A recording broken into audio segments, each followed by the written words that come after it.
Hazırda biz Neftçala rayonunda Kür çayının və Xəzər dənizinin əhatəsində yerləşən Sübh adasındayıq. Balıqçılıq təsərrüfatının timsalında yaranan bu adanın sakinlərinin əksəriyyəti buranı tərk ediblər. Yerdə qalan sakinlər isə burada yaşamağın çətinliklərindən gileylənirlər.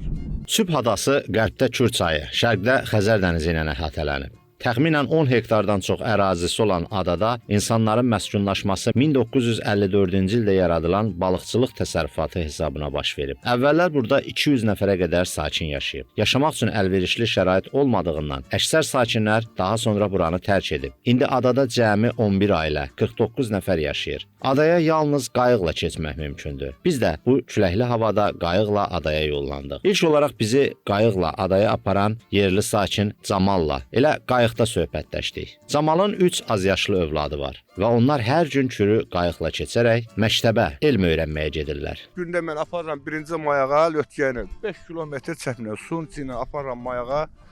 Məktəbdə saat 1-ə işləmiş uşaqlar məktəbdən çıxırlar, saat 8-də çatdırıram uşaqlar məktəbə, 1-ə işləmişlər götürüb gətirirəm evə.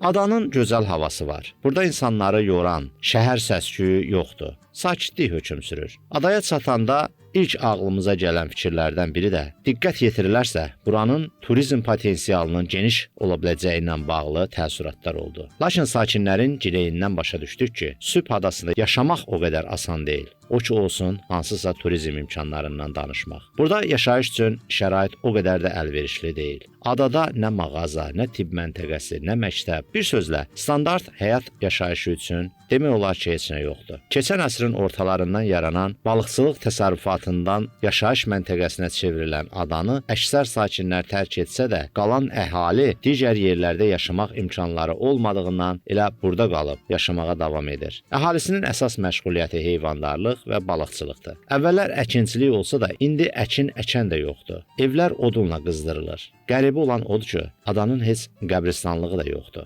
Ölən insanların cənazəsini məhz qayıqla aparıb rayon ərazisində olan qəbristanlıqda dəfn edirlər. Maraqlı məqamlardan biri də odur ki, toy olan zaman gəlin və bəy qayıqla o taya keçib şadlıq sarayında toy edirlər. Adada toy olanda dəvətlilər də toya qayıqla gedir. Ada üstündə yeganə nəqliyyat vasitəsi motosikletdir. Bu adada hamı qayıq sürə bilir, uşaqdan tutmuş böyüyə kimi. Ada sakinlərinin dilə gətirdikləri problemlər çox olsa da, heç olmasa yaşayış üçün minimum tələblərin ödənməsini istəyirlər. Evlər uçur, tökülür yerə, ona baxan yox. Evlərə də baxsınlar, sonra işıqları çəksinlər. Qardaşım burada yaşayır, gəlmişəm bura. Bunlara gəlib getmək də bir problemdir. Kürün ada tərəfdə olurlar. Keçmək, getmək, gəlmək biraz problemimiz olur. Kürü keçəndən sonra avtobus var, o da hər gün işləmir. İşləyir, ancaq böyle saatla işləyir də vaxtı ilə olanda. Heyvan qararını saxlayan saxlayır, olan kimin heyvanı var saxlayır. Paşa 30 ildə yaşayır. İşimiz yox, məscidimiz yox, məktəbimiz yox. Ondan sonra olub hamısı, indi yoxdur həmçinin. Avtobusda getmək üçün biz gedək iftar olmayaqa, kür keçirik, gedirik. Bir iki də heyvan saxlayırsan, o da ki, gəh ot olmur, gəh acından ölürlər, gəh susuzluqdan, 4 il suyumuz olmadı, susuzluqdan qırıldılar hamısı. Ümumilikdə adada 9 nəfər şagird var ki, onlar hər gün qayığa minib Kürü keçməklə məktəbə gedirlər. Vaxtilə burada kiçik bir məktəb də olub, lakin o baxımsızlıqdan, uşaq sayının azlığından bağlanıb. Valideynlər və şagirdlər Kürü keçmək üçün etibarlı, iri tutumlu müasir qayıq olsa, rahat, həm də təhlükəsiz olar deyə düşünürlər. Mövcud qayıqlar həm təhlükəlidir, həm də tez sıradan çıxır. Uzun illərdir adada yaşayan Zahid Hüseynov ada insanlarının həyat hekayəsini bizimlə bölüşdü. 89-cu ildə burada işləmişəm mən.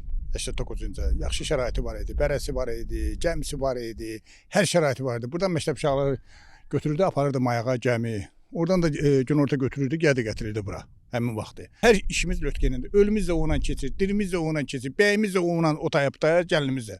Toy da burada eləyirik. Toya gələni lötkənlə keçiririk. Bu taya gələndə yaxşı gəlir, o taya gələndə indi təsəvvürə gətirir. Adanı səyahət etdiyimiz vaxtda bizdən bir qədər aralıda bir nəfər bizi qarşıladı.